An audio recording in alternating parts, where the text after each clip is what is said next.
Wraca do shopu, prawda? Potem idziemy pocztę poszukać. Z poczty na przystań Oslo. Popłyniemy na drugą stronę Bosforu. Tam coś postawimy zjeść, popatrzymy na widok i musimy kolejką pod brzegiem pod Dnem. Taki jest plan ramowy. A co wyjdzie, to wyjdzie. Zatem idziemy, wchodzimy i zdobywamy, tak? Zobaczymy jak nam tutaj to pójdzie dzisiaj. Wczoraj szału nie było. Tak jest. Nic się, bo nic się nie podobało. To się dzisiaj może uda.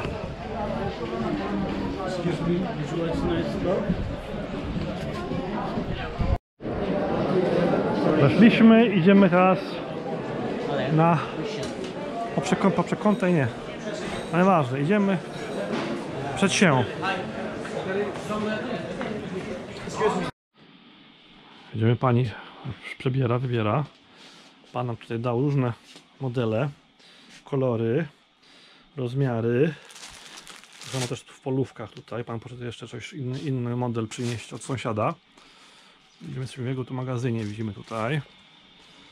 Tak, proszę Państwa.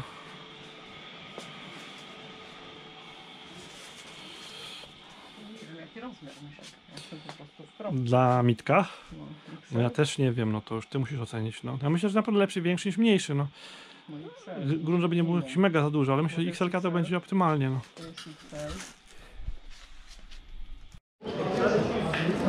Więc zakupy udane. Największa tu już zakończone. Nie wiem ile nam to zajęło. Czy jakiś masz szacunek czasowy ile nam to zajęło? Czy... To co? 17 pewnie. A żeśmy byli, myślę, tu jakoś no przed trzecią na pewno, tak? Czyli 2 godziny to myślę, że z palcem w nosie, tak? No to tak. 17:03. Tak, ale żeśmy mówię, to dali przed 15 na pewno, 15:30. Więc 14:30 jakoś, tak? No, czyli całość akcji nam zajęła jakieś 2,5 godziny, szacujemy. No, było doświadczenie ciekawe, może trochę opowiem więcej na dworzu, bo tutaj się w tych maskach póki co ciężko mówi i oddycha.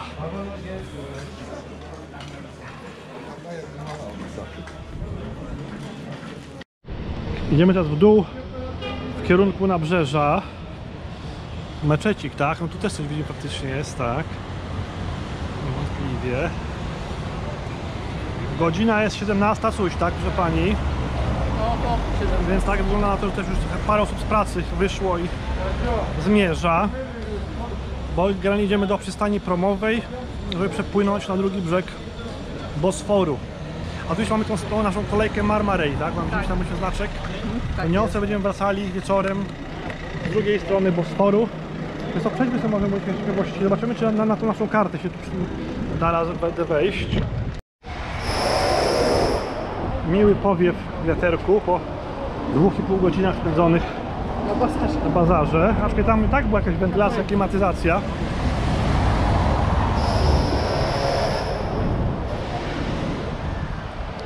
A tutaj ja już nie nakręciłem, ale żeśmy przychodzili obok ambasady Iranu, która była bardziej ufortyfikowana na chodniku niż amerykańska. Były bloki betonowe 2-metrowe odgradzające chodnik od ulicy przy samym krawężniku, więc tutaj widzimy to coś ciekawe. No ale tam już widzimy, prawda, powolutku nam się wyłania woda. A my tu będziemy jeszcze w lewo skręcać, szukając poczty.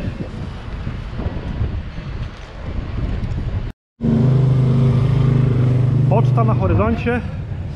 Zobaczymy co się uda nam na niej zwojować. A tu jakieś są kebaby obok, więc to też jest dobry znak. Poczta widzimy jest, ale poczta nie работает, bo jest remontas, tak? Dobrze, no to idziemy dalej w takim razie. Co zrobić? Czyli punkt kolejny, trzeba coś spożyć, proszę pani, w takim razie.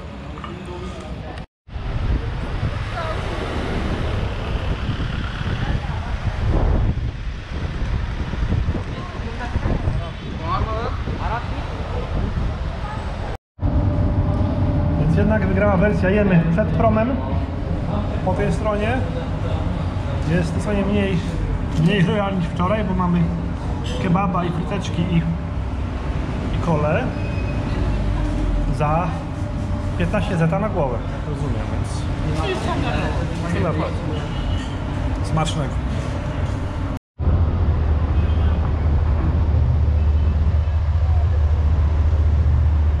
Idziemy na prom, to prawdopodobnie nasz tam widać stoi.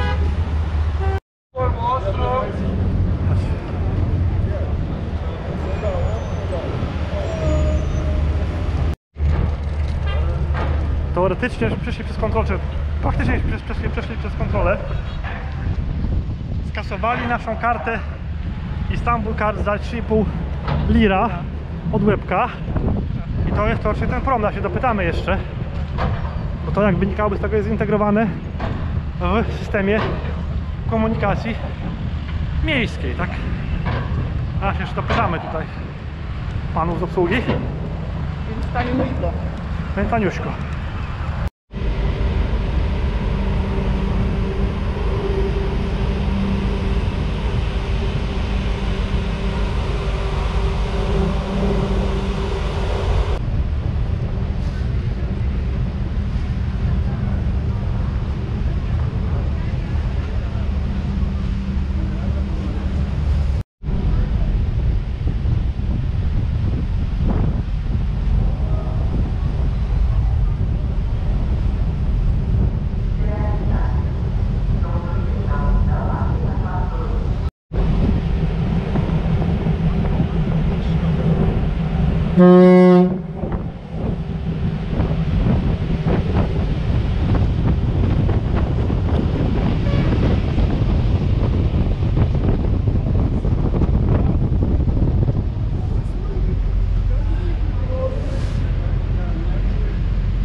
Witamy w Azji, tak, proszę pani?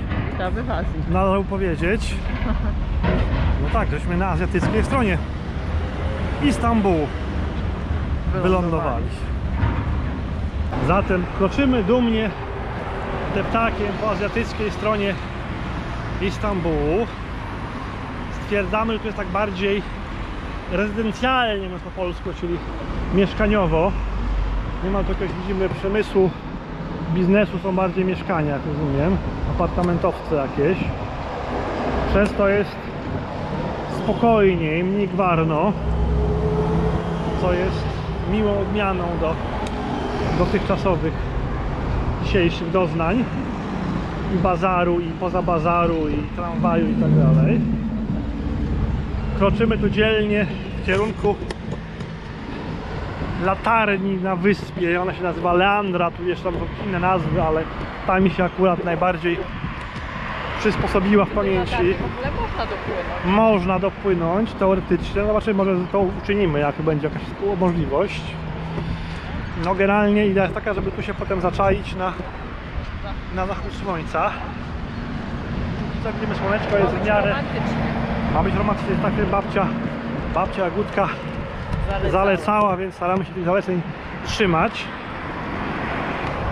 Znaczy ja myślę, że jak się babcia dowie, jak się trzymamy, to się lekko zbulwersuje, ale to jest jakby temat bardziej, żeby była jasno, ktoś nie myślał, bo czego chodzi o kwestie geograficzne, bo tutaj no generalnie w dobie koronawirusa, w wizji babci, Turcja była mocno na liście miejsc zabronionych i zakazanych, a my się żeśmy jednak potajemnie wyrwali. No niemniej jednak nie wiem, co od tego zacząć. Mamy swoje zdanie, to tak, natomiast generalnie poza tym trzymamy bezpieczny dystans. Wszystkie inne środki niezbędne. Kroczymy, szukając miejsca na to, żeby potem z tego miejsca podziwiać romantyczne zachód słońca.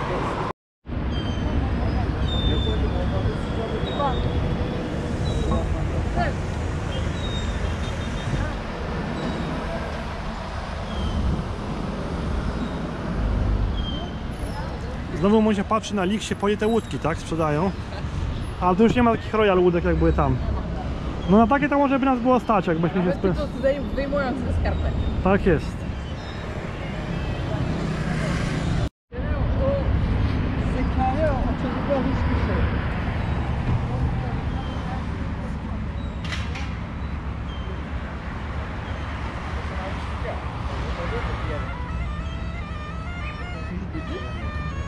Wracając do celu nagrania, czekamy na ten zachód słońca. Ja właśnie tutaj tego słońca już prawie że nie widzę nic. Była debata o okularach przeciwsłonecznych. Natomiast chcieliśmy się podzielić obserwacjami dotyczącymi dzisiejszych zakupów na bazarze, bo była pewna strategia, pewne założenie było przyjęte na starcie, kiedy żeśmy się zbierali, że weźmiemy sobie kajecik i będziemy sobie chodzili od sklepu do sklepu, zapisywali ceny, jakie panowie nam oferują i mówili każdemu panu, że to w takim razie dobrze, to my wychodzimy, idziemy sobie obejrzeć dalej i do pana wrócimy, jak cena najlepsza, to wrócimy. Tak. Natomiast oni zawsze best price i... No ja oczywiście założyłem, motywując to tak, że pan będzie miał poczucie tego, że jak wyjdziemy, to nie wrócimy, więc będzie, prawda, jakby dawał cenę najlepszą możliwą, której nikt mu tam nie przebije z konkurencji. No to się jakby sprawdziło, natomiast było aż lepiej, ponieważ panowie generalnie, znaczy może gorzej, cholera właśnie wie, panowie generalnie mieli jednak świadomość faktu, że jak się już raz wyjdzie, to się prawdopodobnie nie wróci. Ale to głównie dlatego, że tak to rozległe jest cholerstwo, ustrojstwo, że tam faktycznie ciężko jest, nawet jak się bardzo chce. Tak.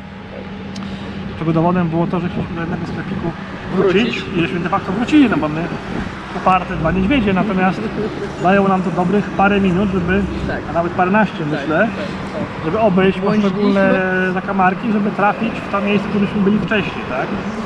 Jako że te korytarzyki, one są niby teoretycznie prostopadle, od siebie odchodzące, ale jest ich mnogość, plus tam jest kwestia też różnic poziomu, bo idziemy w górę, idziemy w dół pewnymi korytarzami, plus są jakieś jeszcze boczne korytarzyki, no i łatwo się w tym wszystkim pogubić. Morał z tego taki płynie, bo o tym zacząłem mówić, że panowie jak już klienta capną, to już go Nie chcą puścić. nie chcą puścić.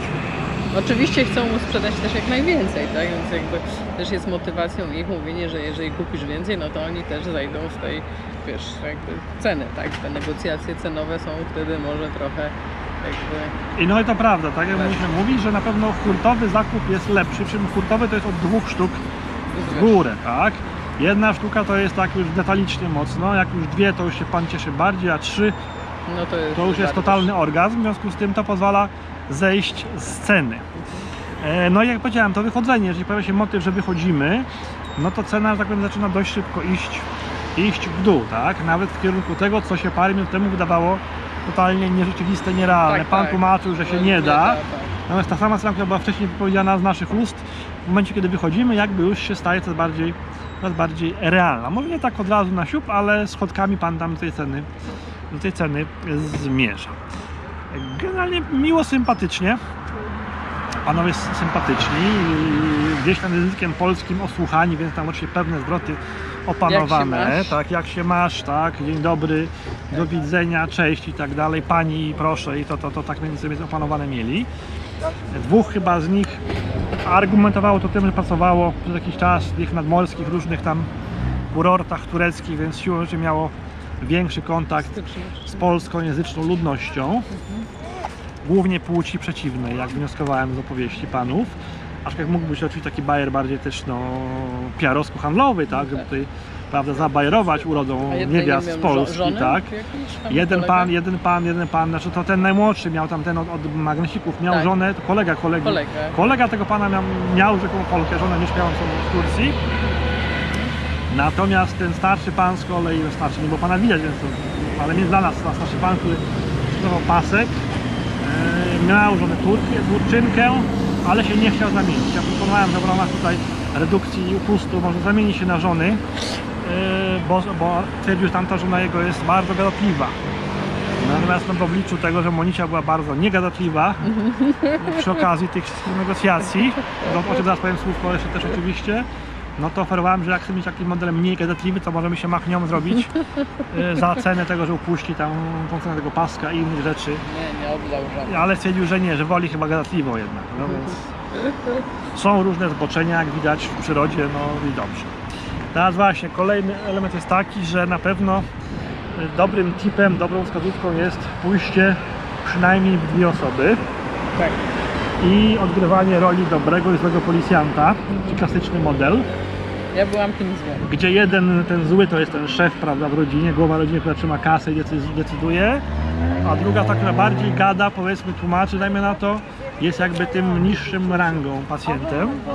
No bo to zawsze pozwala na strategię tego typu, że szef się nie zgadza, więc szef mówi, wychodzimy, tak? I jeżeli, powiedzmy, szef robi krok w kierunku drzwi, to pan z nami negocjujący, prawda, jakby tutaj ma szansę jakieś argumenty, jakieś kontraceny nam, prawda, podrzucić, żeby nas od tego wyjścia zatrzymać, bo zawsze można pójść w kierunku tego, że się źle szefa zrozumiało, że szef miał coś innego na myśli, że szef się musi przemyśleć, zastanowić, prawda, można mówiąc winę zwalić na tego szefa, na tego złego policjanta, prawda, jednocześnie z panem żartułem, prawda, o wymianie żony na przykład, czy o Lewandowskim, czy o innych, prawda, pierdółach, które mają za zadanie czy też o tym, jak poprawić. To koronawirus wpłynął na ruch, że nie ma Amerykanów, prawda, że nie ma Azji całej, Afryki Południowej, prawda, nie ma, że to właśnie odczuwają, że rzekomo tylko zarabiają na czynsz i na prąd, prawda, i zarobku wielkiego nie ma, więc to tak. Co jeszcze bardzo ciekawostka była taka, w sklepie ze słodyczami pan nas taką herbatą, bardzo aromatyczną, to tak poczęstował. Tak, ona była ciekawa, ona pachniała tak dosyć kontrowersyjnie, no bo ona ma różne takie dla mnie zapachy dosyć egzotyczne. Tam jeszcze coś było, ja nie potrafię sobie przypomnieć tego czegoś, co tam było, ale w smaku była taka też dobra, ona też jakoś tam rozgrzewała, coś tam robiła, tak. W każdym razie wypiliśmy tą herbatkę. Ja nie wiem, co on na ten temat tej herbatki mówił. No coś tam mówił, herbatka była rzekomo gdzieś tam chyba z daleka, Malezji bodajże, czy coś takiego, czy Indonezji. Było to taki jakby dla mnie taki inhalator plus, to było takie miało aromat jakiegoś płynu inhalacji, takiego mentolowo... Właśnie tam mentolu chyba nie było, tam coś było Ale było takie innego. intensywne to w sumie. Tak. No i pan nam te różne herbatki pokazywał, Na jakie ma na potencję, na urologię, na onkologię, na zęby, i tak dalej. Natomiast potem nam przyniósł kawy w woreczku, Tak, bo chcieliśmy kawy tureckiej kawy, tak? ale w ziarenkach. Ale przyniósł to, że tak powiem, na wagę w woreczku. No pachniało jak pachniało i teoretycznie, żebyśmy prawie skłonni to od pana wziąć, natomiast że pana złapali na innym problematycznym zagadnieniu, mianowicie były tam na łeczce u niego Różne chałwy, słodycze, słodycze, tak. pakowane w opakowaniach takich, prawda, no Takiego sklepowych, tak. tylko producenckich. No i mieliśmy tam chałwę wybraną, jedną. Wziąłem tą chałwę do ręki, patrzę jak to zboczenie zawodowe na datę ważności i data ważności była bodajże już wygaśnięta chyba, albo wygasała za tam, nie wiem, 10 dni bodajże na tej chałwie. Wziąłem kolejną, była do maja, od maja była już przeterminowana, kolejna była chyba z rok temu przeterminowana, więc to spowodowało sytuację inwentaryzacji, zaraz u pana sobie półki towaru, się okazało, że prawie wszystko miało przeterminowane, co skłoniło nas do refleksji, że jak ma tutaj te chałwy To co z przeterminowane, tą kawą, ile ona może to i być? ta kawa też generalnie może być już lekko zwietrzała i niekoniecznie pierwszego sortu, więc Więc tej kawy darowaliśmy. zrezygnowali, poszukamy Bo on czegoś... tam chciał hermetycznie opakować i tak dalej, bo ona była na wagę, ale też przyniesiona została w jakimś tam woreczku. woreczku, więc tak. nawet nie widzieliśmy tego wora jakby ten, też nie wiadomo jak długo był otwarty ten jakby, jaki to większy. Tak jest, ten, worek i tak dalej. I tak dalej, więc jakby... Pomijam, że cena nie była też jakaś mocno z nóg zwalająca, Tak. bo cena była całkiem spora, tam było coś chyba coś 200, coś chyba 50 lirów, czyli Tak. tam 100 z ogonkiem złotych polskich. Tak.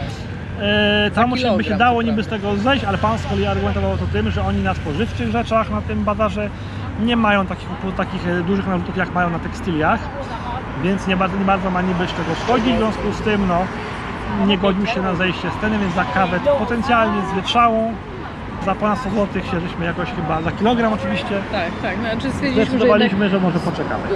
spróbujemy kupić w normalnym sklepie, tak, taką kawę w ziarenkach. Byliśmy w jednym spożywczym sklepie 2 dni temu bodajże. Się nie udało. No i niestety nie było, były tylko mielone, a te mielone się do ekspresu, Oli i Bartusia niestety nie nadają, tak, więc jakby determinacja jest w szukaniu kawy w ziarenkach. Więc tutaj popełnimy straszny czyn. Pójdziemy do sklepu Carrefour i tam postaramy się poszukać kawy tureckiej, vacuum takiej w ziarenkach. To się będzie nadawała dla Bartusia i dla Oli, do tego ich ekspresa, czy tam jak to się fachowo nazywa. I może będzie właśnie jakaś chałwa nieprzeterminowana, dobra data ważności. Więc no taki jest plan na dzień jutrzejszy przed wyjazdem. No i to tyle, więc ale generalnie trwało, tak jak mówiliśmy, 2,5 godziny. No i wyszliśmy stamtąd z Dziebułko zmęczeni po tych Mimo negocjacjach. tego, że trochę rzeczy jednak. Ale żeśmy kupili w sensie sztuk, tak? Może nie wchodząc w szczegóły co, to kupiliśmy raz, dwa, trzy, 4, 5, 6, 7, 8, 9, 10, 11, 12, 13. właśnie 13 różnych rzeczyśmy kupili, tak? W sumie chyba w 5 różnych miejscach, tak?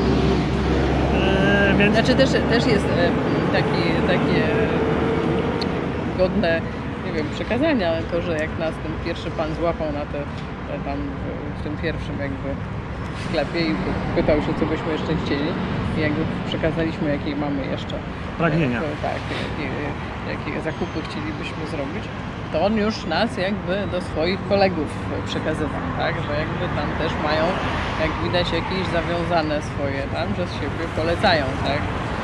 Mimo tam, czy ten ma artykuły dla dorosłych, ten ma dla dzieci, ten ma, nie wiem, skórę Skórzane, i tak dalej, tak. ten ma takie i oni wiesz, gdzieś tam mówią, a to ja cię do friend czy Tak ten jest. zaprowadzę, tak? I to też było takie śmieszne, tak? Że już jakby też tego klienta pchał do tych swoich, tak w cudzysłowie, tak? Ciekawe względnie też takie no dyskusyjne, nazwijmy było to, że panowie mieli te swoje straganiki w tych alejkach głównych. Tak. A w momencie, kiedy już dochodziliśmy do szczegółów, że tam jakiś kolor, rozmiar, coś tam konkretnego, Markę. markę, tak, to pan mówił to welcome friend, idźcie za mną friend, Tak. i prowadził nas z jakimiś tam zaułkami do No ja swojej to- kanciapy, żeby- gdzieś tam z tyłu ukrytej. Jak Pierwszy raz- wchodziliśmy pierwszej, to takie mieliśmy chyba obydwoje Mieszane takie. uczucia, bo generalnie ktoś tam się gdzieś naczytał, prawda, że to się idzie z jakimiś tam zaułkami w bok, jakieś się drzwi gdzieś tam zamkną, wyjdzie paru innych smutnych panów, prawda, i zamiast zakupów nam każą wyskoczyć, prawda, z gotówki albo z innych wartościowych kamer GoPro, Albo innego. stwierdzą, że jednak nasze narządy jeszcze do czegoś się Albo nadają. właśnie, no właśnie, w związku z tym, ale nie, ale to było takie pierwsze skojarzenie, tu się zgadza, moje również też. Było tak. Natomiast we wszystkich przypadkach było bardzo pozytywnie, więc dochodziliśmy do tych kanciapek, tam panowie mieli te kanciapki klimatyzowane, Tak, że tam było. tam był taki mały magazynek u każdego, półeczki, towaru naukładane, były płyny do spryskiwania rączków, prawda? Zawsze oferowali turecką Herbatę bądź kawę, kawę. wodę. Wręcz się nawet prawie że obrażali, jakbyśmy za tą herbatę odmawiali. Tak. Więc to tyle. No i tam faktycznie jak sobie czegoś nie miał, to potem nas zostawiał jeden czy drugi tam w tym swojej kanciapce. I Z to tym też to- takie Z tym zaufanie. towarem, tak, że tam można było odformalić sobie coś, albo sobie można było coś hapnąć do kieszonki, prawda, schować jedną czy dwie sztukę czegoś tam. No i leciał gdzieś tam, nie wiem, do Frenda albo do innego magazynku, prawda, i przynosił za chwilę jakiś inny rozmiar, inną długość, czegoś tam, nie wiem, kolor, markę, cokolwiek bądź. Więc reasumując, no doświadczenie było bardzo ciekawe, totalnie nie z mojej tutaj bajki. No ja, ale męczące. Męczące, natomiast to ciekawe, parę z tego suwenirów powstało, Znaczy- pamiątek różnego typu. Rolexy, zegarki też można Też było można nabyć. oczywiście, Dużo biżuterii. biżuterii, wszelakiej. tak, No, srebra, wszystko złota tam jest. oczywiście. Jak kto lubi, to na pewno warto. Wszystko tam Ale na jest. pewno warto tam wejść sobie dla egzotyki, pochodzić parę chwil, poczuć ten właśnie aromat tych przypraw, tych herbat, kaw, Tak, gdzieś tam klimat parzonych, cały. serwowanych, tych panów stojących, nagabujących, no, na rękę nie łapiących, ale było Ale jednak przywołujących, gdzieś tam tak, uwagi zaczepiających próbujących na zwrócić, pewno. prawda, różnie, przeważnie na kulturalnie, bo to Tak. było jakieś tam excuse me, jakieś tam coś tam, sorry, tararara, więc było wszystko bardzo natomiast no, po już 15-20 razie Już takiego człowiek ma, excuse me można już mieć lekko tego po kokardę. Bo kto to lubi, zależy, bo osoby są takie bardziej sadomaso, lubią takie rzeczy, to wtedy mogą i cały dzień chodzić, natomiast to akurat nas to już lekko było powoli męczyło, tak? Znaczy, ale to też jakby to jest widoczne było głównie na tym bazarze, może naokoło w tych sklepikach jeszcze różnych, że gdzieś tam zaczepiali, bo już dalej to czegoś takiego kompletnie nie ma. No, knajpy, no też oczywiście tam, gdzie Naganiacze do knajp, tak? naganiacze do knajp, natomiast te naganiacze do knajp są już wszędzie. To nie jest tak, że to tu jest jakoś inaczej z tym. Bo czy byliśmy w Sozopolu, to tak samo ci naganiacze Tak. były w wielu miejscach. A Tak? to byli bardziej aktywni, no ale trzeba powiedzieć też, że ten, którego akurat my wybrali, Tak. naszym jakby wyczuciem, Tak. okazał się jak najbardziej słowny Tak. i nie można mu nic zarzucić. Oferował nam upust 15%. Piotruś Klarował dotarł. nam na starcie, że jest 15, a nie 50, żeby nie było nieporozumień językowych, bo to jest 1,5, Tak. a nie 5,0. Tak, Więc my mu powiedzieli, że my Fairstein, wszystko understand i się zgadza, że 15, ale że my chcemy jednak 20, 20. Tak, my friend 20 może też być. No i 20 było. Jak już potem pan kelner, który był na górze na tarasie, przyniósł nam rachunek, to była tam suma cen karcianych, minus upust 20% i wyszła cena do zapłaty, nie trzeba było o tym nikomu wspominać i się Tak. o to jak wspominać, więc tutaj jakby no mają panowie sobie etykiet, mam wrażenie, i się tego trzymają i jakby to jest też fajne, A tak? miejsce też było godne polecenia, bo ładny bardzo widok z niego. Zwłaszcza na początku, jak byliśmy tam prawie sami, Tak. potem się nas chodziło towarzysza, tacy młodzieńcy też to koło nas tam musieli w liczbie 4, potem 5. Na moje ucho, na mój gust wyglądało to jak jakaś lokalna mafia, tudzież ruska, tudzież gruzińska, tudzież jakaś, nie wiem, jeszcze inniejsza, bo panowie byli bardzo biali, więc na jakichś takich Turków nie wyglądali, ani na Gruzinów, ale z kolei ten język był taki, momentami mi się wydawało, że rosyjski tam dolatywał z tamtej strony. No i byli tacy dość młodzi, tacy dość, tak powiem, frywolni, swobodni w obyciu, w kontakcie z panami kelnerami, tak jakby się czuli jak u siebie w domu. Takie są moje obserwacje bynajmniej, oparte o parę filmów kryminalnych, gdzie takowe środowiska się portretuje, pokazuje, Wega i spółka na przykład, więc jakby no taki wniosek wysnułem, ale nie było z tego żadnych nieprzyjemności. Tam oczywiście gdzie nas chodziło więcej ludzi i to byli też oczywiście głównie Rosjanie albo jedynie Rosjanie, co jako ciekawostka, ale już mówili, że to naród odważny jest, podobnie jak ich przywódca, koronawirusa się nie boi, więc śmiało podróżuje i to może jest jakby im plus, tak? Natomiast no też nie byli szkodliwi, było miło, było sympatycznie. Ja myślę, że starczy na to tyle komentarzy, a my tutaj się skupimy w tej chwili na zdjęciach i na ukazywaniu zachodu słońca, bo jest naprawdę ładny. Pomijam, że nas tu cały deptak omija tyłem, jak widać, żeby nam nie wchodzić w kadr. Co jakby to jest bardzo, aczkolwiek no, kadr mają tutaj troszeczkę przed kamerą, więc mogliby tu spokojnie czołgiem przejechać przed nami. Ale oni nie wiedzą, I by to w niczym nie przeszkodziło, tak, ale oni właśnie może nie widzą, że że my czymy selfie, czy my robimy na słońce, no więc właśnie to świadczy o uprzejmości i o dobrej woli przechodzących osób.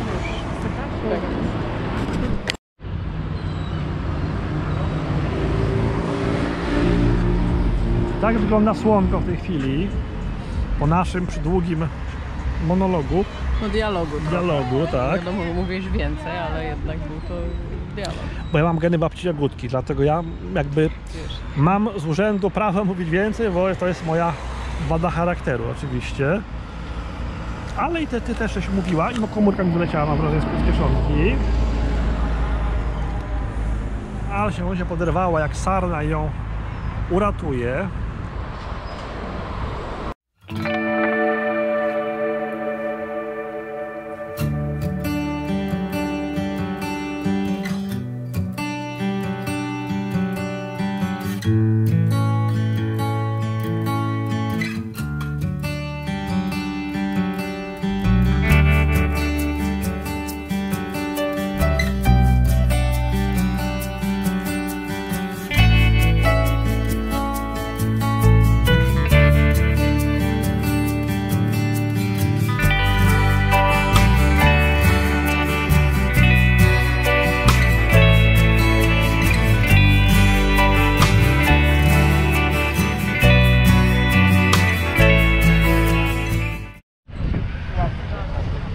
Powstaliśmy z naszej ławki, ruszyli na spacer, a tu się zrobił taki dziki tłum, jak na bulwarach właśnie warszawskich mniej więcej. Tylko, że dzisiaj mamy tutaj zaznaczone, że jest Wtorek.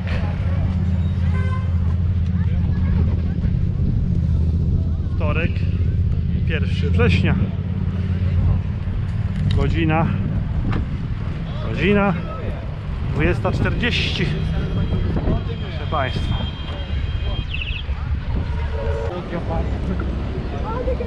No idziemy do metra, proszę Pani, tak? Do metra, to jest do tej kolejki podmiejskiej. No zobaczymy, co się będzie dalej działo. Czy damy radę? Czy damy radę wrócić pod Bosforem? Na razie był pan policjant, kazał nam maski założyć. Tak. Prawda? Tak.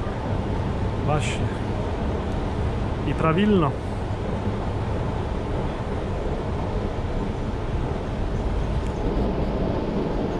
Odpowiedź na nasze pytanie leży na podłodze. Więc idziemy teraz za stópkami, tylko za strzałkami, proszę pani.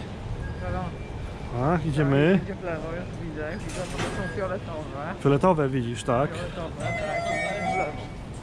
No to zgodnie z tym, co było tam w tym schemacie, tak? Bo tutaj mamy metro, a tutaj mamy, no i to jest znowu taki sam mural, gdzie ty jesteś, i podobny jak u nas na Politechnice, proszę pani, tak? No dobrze, to idziemy tutaj, proszę pani. O, i tu wchodzimy do Marmereja, tak? O ile nam starczy tych kredytów, to się zaraz okaże jeszcze. No to weź pani tu tą torebeczkę podaj. I ja tu już wyłączę, żeby nie stresować pana ochroniarza na razie. A więc puściło nas Po doładowaniu. Musieliśmy kartę doładować, bo ta przyjemność kosztuje 6 wirów za webka, czyli 1,5. Nie 1,5, 3 zł. 3 zł. 3 zł za przejazd linią pod Bosforem. Musimy na lewo. A to się nas okaże, ale chyba tak, sądząc na chłopski rozum. Tak, więc my w tej chwili są na Łódź-Darze, tu gdzie jest znak wykrzyknik. A sobie przejdę pod Bosforem i tutaj sobie wysiądziemy. Wsiądziemy się w N1, a to co już znamy, i pojedziemy sobie do apartamenta, tak? Tudzież na mieszkanie. No właśnie, tak to wyglądało.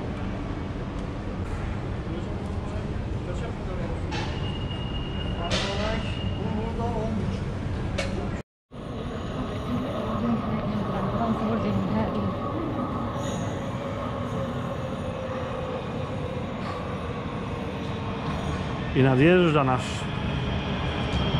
pociąg.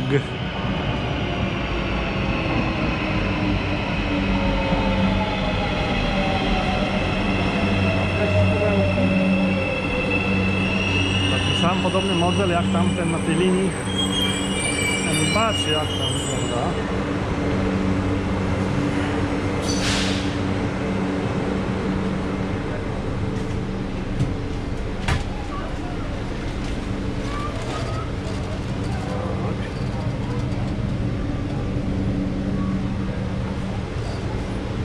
Gotowa do przeprawy. Głęboki oddech weź.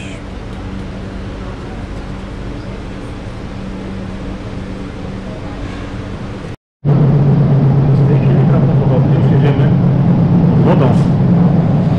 I tak wygląda, jakbyśmy tu jechali, bo tak strona jest tak tu. Zobaczymy, kiedy się będziemy w górę wspinać. Nurkujemy, ale woda się nie leje. Na razie na głowę, więc chyba szczelne. Szczelne powinno. Wypłaszczyło się jakby co. Może byśmy głębokość przodową już osiągnęli. Teraz trawersujemy pod dnem i się za chwilę zaczniemy spinać. Jak gumowkę. Jest taka możliwość. Głosy w kosmosie, ale chyba damy radę, nie? Tego się trzymajmy. Ja zdziwiony, czy my się żeśmy pod środkiem kanału zatrzymali, Nie. a my tu już przejechali. My już na lewym brzegu tej Warszawy. O kurde. To prawda drożej było, ale... Drożej, ale jak szybciej. szybciej, no. Ja myślę, że będzie trwało z 5 minut ten przejazd. A my już następnym wysiadamy. Warszaja Tiochnika.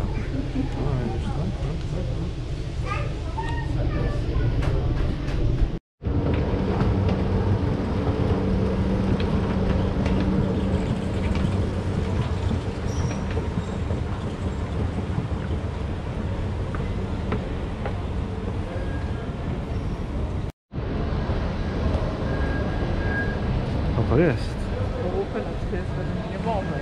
Może taka łódka od góry, tak? Łódka Bols, tak?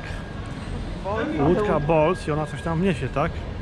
A gdzie mamy iść do tego? Nie wiem, zaraz się zorientujemy. My tutaj tak turystycznie jedziemy, krajoznawczo. Masz, tam mamy, tak? M1A, Monisiu ma być.